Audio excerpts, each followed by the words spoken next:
01210010 dan juga teman saya yang bernama Siti Sutria dengan NIM 11121000157. Kami dari Prodi Administrasi Negara, Fakultas Ilmu Sosial dan Ilmu Politik, Universitas 17 Agustus 1945 Surabaya. Di sini kami akan menjelaskan tentang jejaring kebijakan dan pemerintah. Yuk kita bahas bareng-bareng. Jejaring kebijakan dan pemerintahan adalah konsep yang menggambarkan proses kolaborasi dan interaksi antara berbagai aktor dalam sistem pemerintahan dan masyarakat. Pada masa lalu, kebijakan publik sering dianggap sebagai hasil dari keputusan sepihak dengan peran terbatas dari aktor lain. Namun, seiring berkembangnya kebutuhan masyarakat yang semakin kompleks dan dinamis, pendekatan tradisional dalam pembuatan kebijakan ini mulai mengalami perubahan. Pemerintah kini menyadari bahwa untuk menyelesaikan isu-isu yang kompleks dan lintas sektor, diperlukan keterlibatan dari berbagai pemangku kepentingan di luar birokrasi pemerintah, serta sektor swasta, organisasi masyarakat sipil, dan juga lembaga swadaya masyarakat. Dalam jejaring kebijakan, peran pemerintah mengalami pergeseran dari sekedar pengambilan keputusan menjadi fasilitator yang bekerja sama dengan aktor-aktor lainnya untuk mencapai tujuan bersama. Proses ini dikenal sebagai govern and work, di mana pemerintah tidak lagi bekerja secara teresolisasi, tetapi berinteraksi dalam jejaring yang terintegrasi dengan pihak lain. Interaksi dalam jejaring kebijakan kemungkinannya adanya pembagian peran yang lebih efektif dan efisien, serta memungkinkan semua aktor untuk saling memanfaatkan keahlian dan sumber daya mereka masing-masing. Keberadaan jejaring kebijakan menjadi semakin krusial dalam menghadapi masalah-masalah publik yang bersifat multidimensional, seperti perubahan iklim, penanganan bencana, dan juga kesehatan masyarakat. Dalam konteks ini, jejaring kebijakan memungkinkan pemerintah dan juga aktor-aktor yang lain untuk merespon tantangan secara lebih cepat dan juga tepat sasaran. Dengan berkolaborasi dalam jejaring kebijakan, pemerintah dapat menciptakan kebijakan yang lebih inklusif, adaptif, dan juga responsif terhadap kebutuhan masyarakat, sekaligus mengoptimalkan sumber daya yang dimiliki oleh berbagai pihak.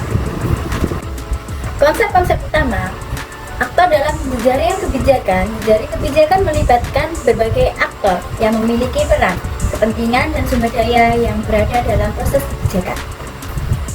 Aktor-aktor ini mencukupi pemerintah, sektor swasta, organisasi masyarakat sipil, lembaga swadaya masyarakat, bisa dikatakan dengan LSM, media, dan masyarakat umum.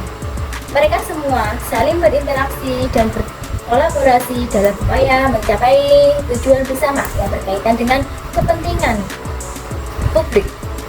Setiap aktor dalam jaringan memiliki kekuatan dan pengaruh yang berbeda, dan peran mereka yang sangat tergantung pada konteks kebijakan serta isu yang dihadapi.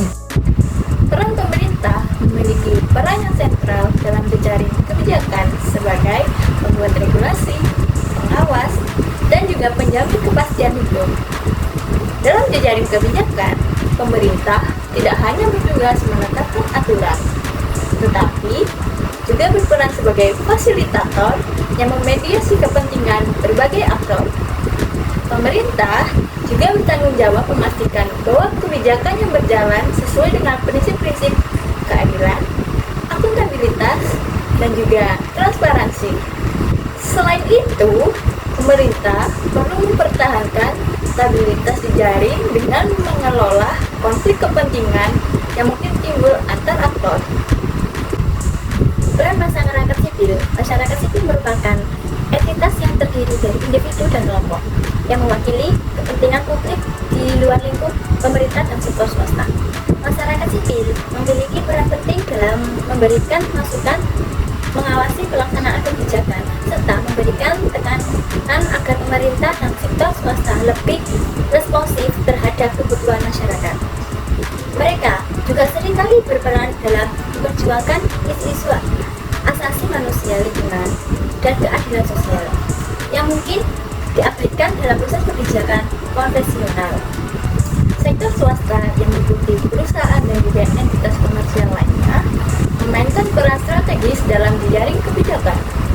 Dalam banyak kasus, sektor swasta dapat menjadi penyedia dana, teknologi, atau juga keahlian yang sangat dibutuhkan dalam pelaksanaan kebijakan publik. Misalnya, dalam kebijakan pembangunan infrastruktur, sektor swasta dapat berkontribusi melalui investasi langsung maupun kerjasama antara publik dan swasta atau disebut dengan public-private partnership. Namun, keterlibatan sektor swasta juga menimbulkan tantangan seperti resiko konflik kepentingan atau juga kecenderungan. Sektor ini memprioritaskan keuntungan di atas kepentingan publik. Lembaga swadaya masyarakat dikatakan dengan LSM adalah organisasi non-pemerintah yang berfokus pada isu-isu sosial, lingkungan, kesehatan, pendidikan, dan lain yang berkaitan dengan kepentingan masyarakat. LSM seringkali berperan sebagai advokat, penyediaan layanan, dan pengawas dalam jejaring kebijakan. Mereka juga berperan dalam mengedukasi masyarakat dan menggalang dukungan publik untuk isu-isu tertentu, serta menjadi penyambung lidah antara masyarakat dengan pemerintah. LSM juga memiliki kemampuan untuk mendukung implementasi kebijakan di lapangan, khususnya dalam konteks pengembangan komunitas dan pemberdayaan masyarakat. Media sebagai pemantau kebijakan. Media memiliki fungsi penting dalam menyebarluaskan informasi dan juga memberikan transparansi terhadap proses kebijakan. Dalam jejaring kebijakan, media berperan sebagai pemantau dan juga pemberi informasi kepada publik tentang perkembangan kebijakan, baik dalam bentuk laporan, artikel, maupun investigasi. Media juga berperan dalam membentuk opini publik dan juga mendorong partisipasi masyarakat terhadap isu-isu kebijakan. Interaksi dan kolaborasi dalam jejaring kebijakan. Salah satu ciri utama jejaring kebijakan adalah adanya interaksi dan kolaborasi antara berbagai aktor. Setiap aktor dalam jejaring memiliki sumber daya dan keahlian yang berbeda-beda sehingga kolaborasi memungkinkan pencapaian tujuan yang lebih efisien dan efektif. Kolaborasi ini biasanya dilakukan dalam bentuk aliansi, kerjasama, dan pertukaran informasi yang memungkinkan semua aktor berperan aktif dalam proses kebijakan. Selain itu, jejaringan kebijakan memungkinkan ada fleksibilitas dalam pembagian peran di masa setiap aktor dapat menyesuaikan peran sesuai dengan situasi dan kebutuhan. Keterbukaan dan transparansi. Transparansi adalah sebuah elemen kunci dalam jejaring kebijakan, terutama dalam hal meningkatkan kepercayaan publik terhadap proses kebijakan. Keterbukaan terhadap informasi dan pelibatan aktor-aktor dari berbagai sektor membantu menciptakan proses kebijakan yang lebih inklusif dan juga akuntabel. Transparansi ini juga mencakup laporan hasil kebijakan, publikasi proses, diskusi antar aktor, serta keterbukaan terhadap kritik dan juga saran dari masyarakat.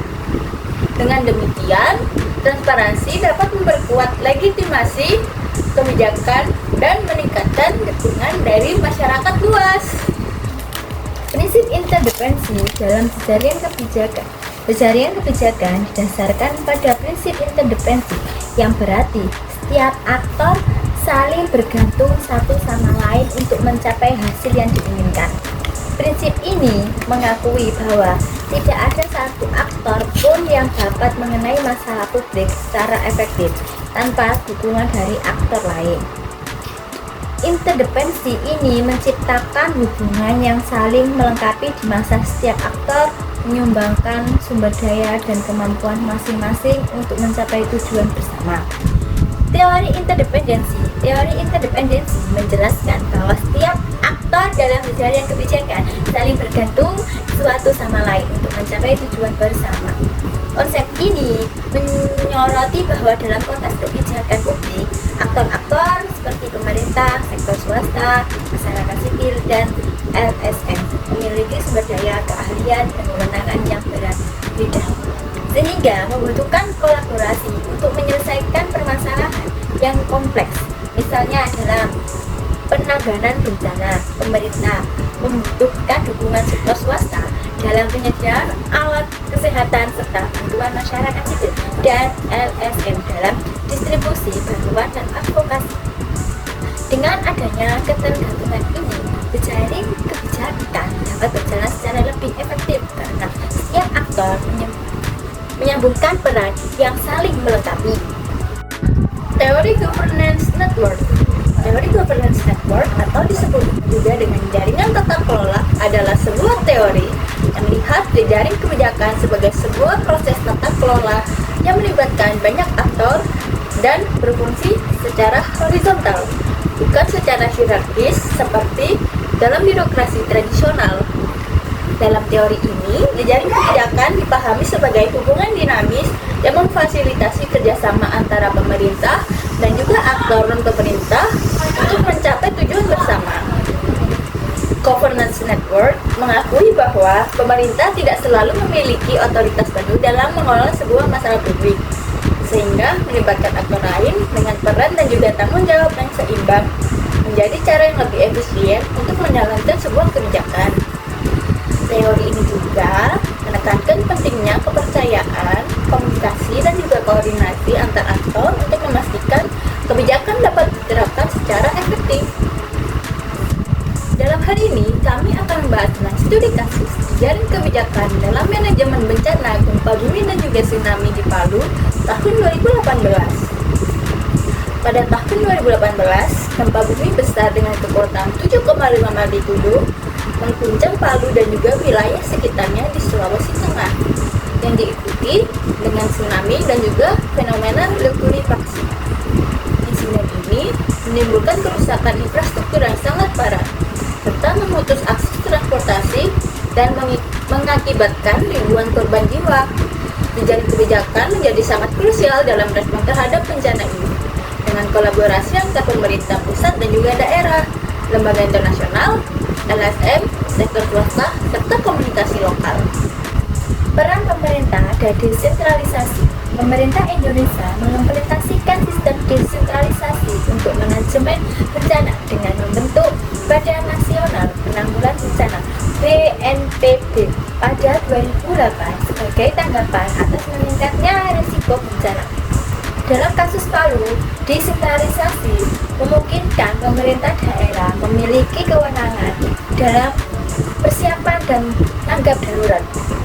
Namun, terdapat keterbatasan kapasitas di tingkat lokal seperti kekurangan sumber daya dan koordinasi yang belum optimal, sehingga menimbulkan dalam melaksanakan respon yang cepat dan efektif. Kolaborasi multisektor dalam respon darurat. Selama fase tanggapan darurat, jejaring kebijakan melibatkan banyak aktor, yaitu PNPB bekerja sama dengan TNI untuk mendistribusikan bantuan melalui transportasi udara ke daerah-daerah yang terisolasi.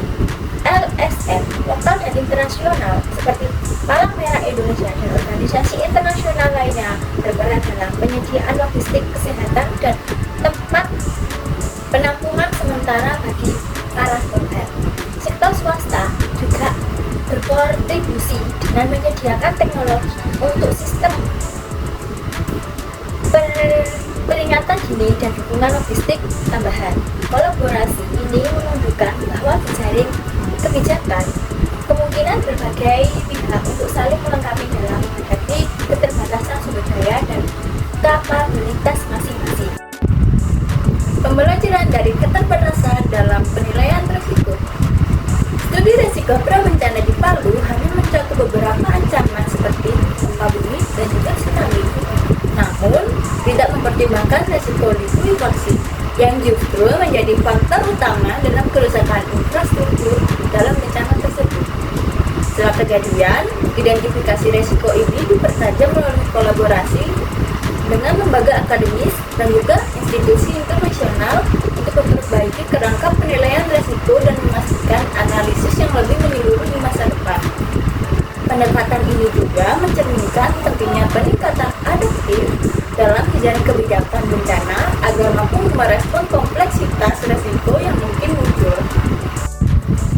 Kesimpulan yang dapat diambil adalah jejaring kebijakan dalam manajemen bencana di Palu menunjukkan bahwa kolaborasi antar aktor dari berbagai sektor mampu meningkatkan respon bencana yang lebih efisien dan terkoordinasi.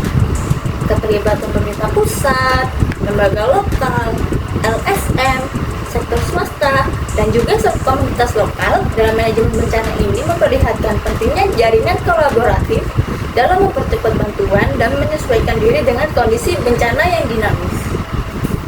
Studi kasus ini menyoroti kebutuhan untuk terus mengembangkan sistem jejaring kebijakan yang adaptif, terutama dalam mengintegrasikan kapasitas lokal dengan dukungan nasional dan internasional untuk kesiapsiagaan dan respon bencana yang lebih efektif. Sekian pembahasan dari kami tentang jejaring kebijakan dan juga pemerintahan. Apabila ada salah kata, mohon dimaafkan. Wabillahi taufiq wal hidayah, wassalamualaikum warahmatullahi wabarakatuh.